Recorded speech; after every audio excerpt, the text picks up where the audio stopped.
नमस्कार, आप सभी का स्वागत है योग और स्वास्थ्य पर आधारित हमारे इस बेहद खास कार्यक्रम स्वस्थ विचार में। मैं हूं आपके साथ, आपका साथी विकास। दर्शकों, स्वस्थ विचार एक ऐसा कार्यक्रम है जिसमें हम आपके लिए रोजाना बहुत से नुस्खे, बहुत से उपचार लेकर आते हैं। अलग अलग रोगों पर आपको आधारित उसके निदान बताए जाते हैं कि कैसे आप किन प्रक्रियाओं को करके अपने आप को हर प्रकार के रोगों से बचाव कर सके। और इन सभी विषयों में हमारा मार्गदर्शन करते हैं जाने माने असाध्य रोग निवारक गायत्री सिद्ध पंडित श्री लक्ष्मण दास रतन भारद्वाज जी। चलिए सबसे पहले गुरु जी का स्वागत करते हैं और कार्यक्रम की शुरुआत करते हैं। गुरु जी नमस्कार। नमस्कार। ये कार्यक्रम हम आपके लिए लेकर आए हैं और हम चाहते हैं कि आप इस कार्यक्रम का हिस्सा बने। यदि आपके साथ किसी भी तरह का रोग है, शारीरिक कष्ट है, तो आप इस कार्यक्रम में सीधे जुड़ सकते हैं, हमें कॉल कर सकते हैं या व्हाट्सएप के जरिए मैसेज भेज सकते हैं। व्हाट्सएप मैसेज में आपको लिखना अपना नाम, उम्र, कहां से बात कर रहे हैं और पूरा सवाल। और साथ ही साथ आपको याद दिलाते हैं कि जब भी आप इस कार्यक्रम को देखने बैठे तो कॉपी और पेन भी साथ में अवश्य लेकर बैठे। नुस्खे और उपचारों को लिखना बहुत जरूरी है, तभी ये नुस्खे और उपचार जीवन भर आपके साथ, आपके जहन में बने रहेंगे। तो चलिए शुरू करते हैं आज के मुख्य विषय पर चर्चा। गुरु जी, आज के इस अंक में हम किसी रोग के ऊपर ना बात करके बल्कि एक ऐसी वस्तु पर बात करेंगे जो जिसके पीछे कई प्रकार की भ्रांतियां कहें या तथ्य स्पष्ट नहीं है। धतूरा एक फल है, एक पेड़ होता है, उसका फल है धतूरा। मैं ये जानना चाहूंगा कि धतूरा मुख्य तौर पर विष का काम करता है या धतूरा मुख्य तौर पर औषधि का काम करता है?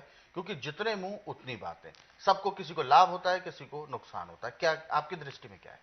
देखिए, आक, धतूरा और भांग हम्म। ये तीनों विषैले पदार्थ हैं।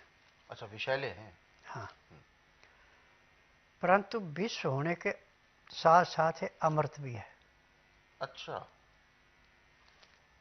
यदि इसको दवाई के तौर पे खाएं तो अमृत है, हम्म।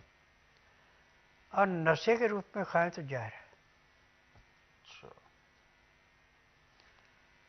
और किसी ने नशे के रूप में धतूरा यदि ज़्यादा खा भी लिया है तो उसको कोई दवाई काम नहीं करती। अच्छा। फिर उसको उल्टी से उसका नशा कम कराया जाता है। सबसे पहले गुनगुना पानी लें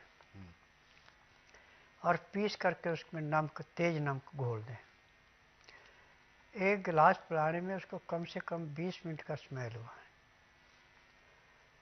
तो उससे पेट में जाके जो खून के अंदर और ऐसे भी धतूरे का नशा था, वो नमक उसको कम करेगा, उल्टी के द्वारा निकाल भी देगा। परंतु ये पानी जो आपने हर आधे घंटे बाद एक गिलास, हर आधे घंटे बाद एक गिलास, 8-10 गिलास पीने के बाद उसका नशा समाप्त। और दवाई के तौर पे जो धतूरे को लेना है, तो जो धतूरे का फल है ये बिल्कुल मुलायम फल, जिसका बीज अभी बिल्कुल कच्चा है, इसको आप ब्रीक करके काट लो। पहले काट करके फिर इसको घी के अंदर भून लो अच्छी तरह। भूनने के बाद आप भून के आपके पास धतूरे भुना हुआ 10 ग्राम है,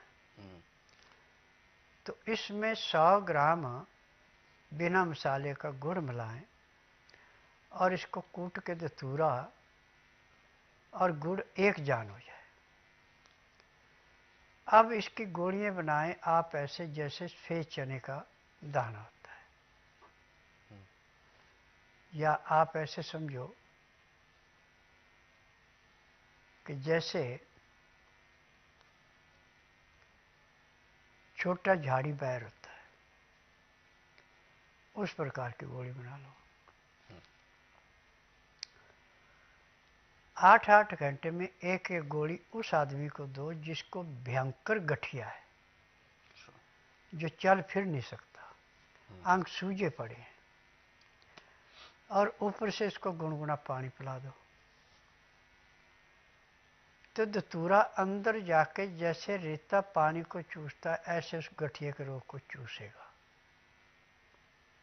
और जो उसके अंग अकड़े हुए थे खुलने शुरू हो जाएंगे। 24 घंटे में 3 गोलियां खिलाते हैं तो एक हफ्ते में जो 4 पाई पे 5 साल पलटने के लिए दूसरे आदमी को कहता था, अपने आप उठना बैठना शुरू कर देगा। इतना इससे फर्क पड़ जाता है। परंतु एक बात का ध्यान रखना कि धतूरा और भांग कब्ज भी करते हैं।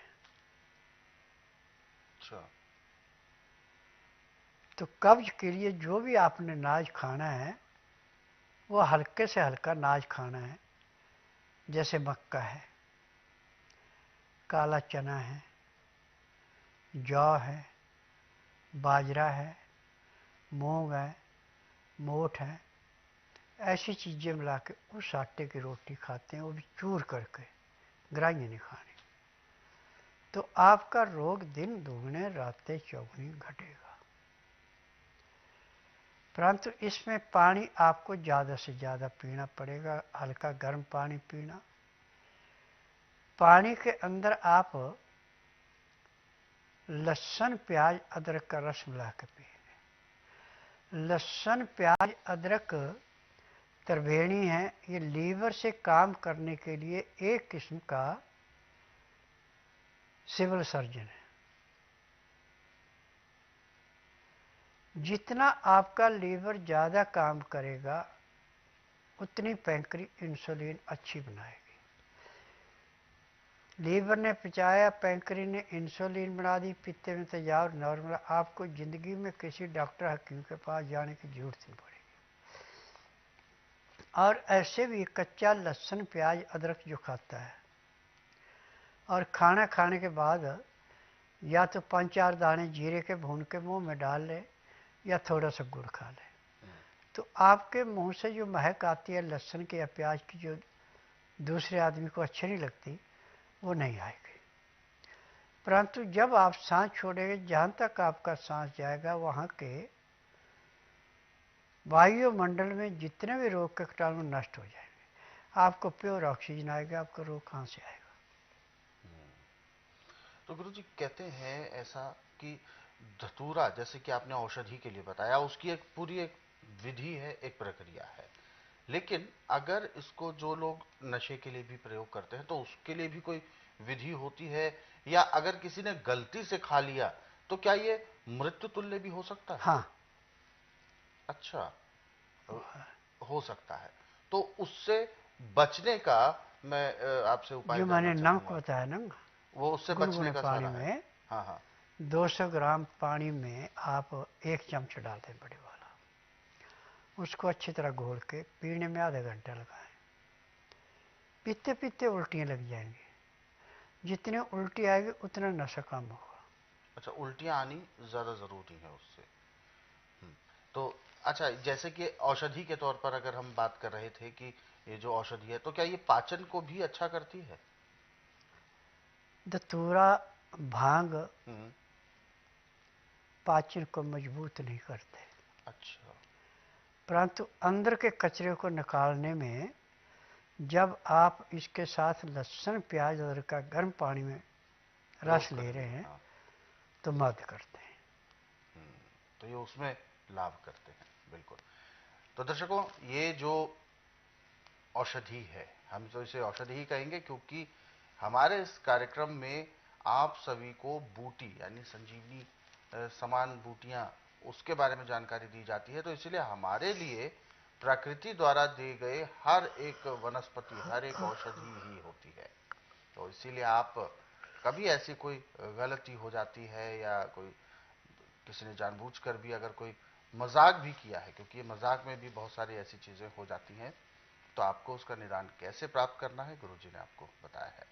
हालांकि इस तरीके का मजाक ना ही करें, क्योंकि ये कभी कभी घातक भी हो जाता है, क्योंकि आपको उसके डोज का नहीं पता चलेगा।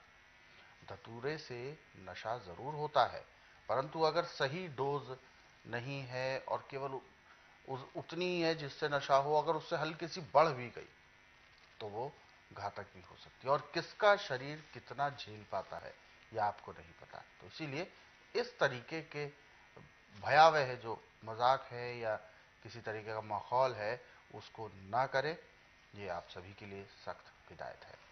ऐसे और भी बहुत सारे नुस्खे हैं, बहुत सारे उपचार हैं जो अलग अलग रोगों पर आधारित है। इन सभी नुस्खों को हम समय समय पर इस कार्यक्रम में जरूर बताते हैं और आपको याद भी दिलाते हैं कि जब भी आप इस कार्यक्रम को देखने बैठे तो कॉपी और पेन भी साथ में जरूर लेकर बैठा करें। और दर्शकों, यदि आप इस कार्यक्रम से अभी जुड़ना चाहते हैं, किसी भी तरह का कोई सवाल आपके जहन में है आपके शारीरिक कष्टों को लेकर, तो आप हमें कॉल करें या व्हाट्सएप के जरिए मैसेज भेज सकते हैं। लेकिन आगे बढ़ते हैं और जो दर्शक हमारे साथ जुड़े हुए हैं लाइन पर, उनको शामिल करते हैं कार्यक्रम में। हेलो। नमस्कार भैया। जी नमस्कार, क्या शुभ नाम है आपका? सर मेरा नाम आशीष अग्रवाल है। आशीष अग्रवाल जी, कहाँ से बात कर रहे हैं आप? सर मैं एटा के पास से बात कर रहा हूँ। गुरुजी सुन रहे हैं आपको, कहिए क्या सवाल है आपका? नहीं सर, कह रहे थे अस्थमा है मेरे। अस्थमा तो है? कब से है? मैं आपको दिखाना चाहता हूँ। अच्छा, कब से है अस्थमा आपको? सर पैदाइशी है, बचपन से ही है। बहुत पुराना है अस्थमा। देखिए, मेरे पास अस्थमे का इलाज 1 ही महीने का है, यदि ईमानदार से दवाई खाएं। क्योंकि मैं जड़ी बूटियों से इलाज करता, मैं केमिकल या कोबरे सांप का जहर या बिच्छू का जहर नहीं डालता दवाइयों में। मुझे 10,000 जड़ी बूटियों की पहचान है जिनसे मैं दवाइयाँ बनाता हूँ, और मेरी अपनी फार्मेसी दवाइयाँ बनाने की, मेरी दवाइयाँ रजिस्टर्ड है, पेटेंट है, इनका साइड इफेक्ट कोई नहीं है। और दवाई मैं उसी को देता हूँ जिसका नाड़ी परीक्षण करता हूँ, बिना नाड़ी परीक्षण के किसी को दवाई नहीं देता। और मेरी दवाई बाजार में कहीं नहीं मिलेगी जब तक मैं किसी का नाड़ी परीक्षण नहीं करूँगा, दवाई बाहर नहीं दूंगा। तो गुरुजी, एक सवाल हम इन्हीं के लिए और पूछना चाहेंगे जो दर्शक हमारे साथ जुड़े थे कि अस्थमा के जो रोगी होते हैं, ऐसा पता भी है, सुनने में भी आता है कि कब इनको कौन सा किस तरीके का सांस का अटैक आ जाए पता नहीं चलता, तो ऐसे में इन्हें क्या सावधानी रखनी चाहिए? देखिए, एक तो इनको पानी हमेशा गर्म पीना चाहिए, उसमें लहसुन, प्याज, अदरक का रस